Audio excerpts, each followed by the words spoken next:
মানুষের নেকির পাল্লাটা হালকা হয়ে যাবে। আল্লাহ তাআলা ফেরেশতাদেরকে বলবেন, ওই মানুষ দুনিয়ার বুকে কখনো কি কোনো ইউসাব্বিহুনাকা ওয়া ইউহাম্মিদুনাকা ওয়া ইউকাব্বিরুনাকা বলেছেন?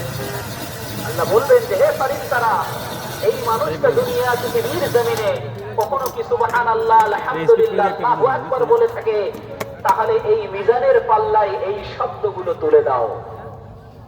যখন এই শব্দগুলো মিজানের পাল্লায় তুলে দেওয়া হবে, সঙ্গে সঙ্গে মিজানের নেকির পাল্লাটা ভারী হয়ে যাবে। আল্লাহ বলবে, ওই ব্যক্তিটাকে তোমরা জান্নাতে প্রবেশ করে দাও। সুবহানাল্লাহ, আলহামদুলিল্লাহ, আল্লাহু আকবার। এখন কি করতে কাকু? এখন কি করতে? বিল্লাতি ইসলামিয়া। আপনাকে আমাকে বুঝে সুজে আমাল করতে হবে। হযরত মুসা আলাইহিস সালাম আল্লাহকে বলেছিলেন, যেরকম নামাজের কথা যদি কখনো আলোচনা করা হয়, তো আপনার মধ্যে আপনার আমার মধ্যে একটা হেজিটেশন তৈরি হয়, একটা বিরক্ত বোধ ফিল হয়। সেই ইমানদার তারা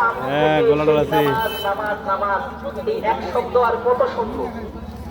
কিন্তু কখনো কি নিজেকে প্রশ্ন করেছি যে আজকে যদি আপনি আমি সবাই নামাজি হয়ে যেতাম, তাহলে এই প্রসঙ্গটাকে নিয়ে আলোচনা করার কোনো দরকার ছিল? কোনো দরকারই ছিল না। কোরআন হাদিস ইজমা'i আছে, এরকম অসংখ্য বিষয় আছে যেগুলো নিয়ে আলোচনা করা যেত। আজকে আপনি আমি নামাজি হচ্ছি না বলেই তো এই বিষয়টাকে আলোচনা করতে হচ্ছে। লাস্টে রিভিউটা দেব, হ্যাঁ, কারণ এটা এমন একটা আমাল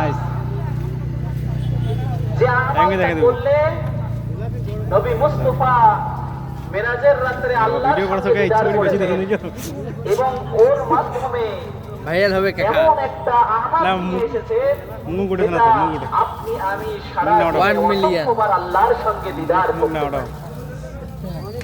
বিরাদরানে মিল্লাতে ইসলামিয়া, হযরত মুসা আলাইহিস সালাম আল্লাহকে বলেছেন, ওগো আল্লাহ, তুকাল্লিমু মা আইহাল তুকাল্লিমু মা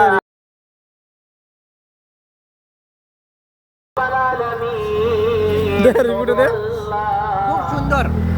আমার সাথে কথা বলেন, নইলে পৃথিবীর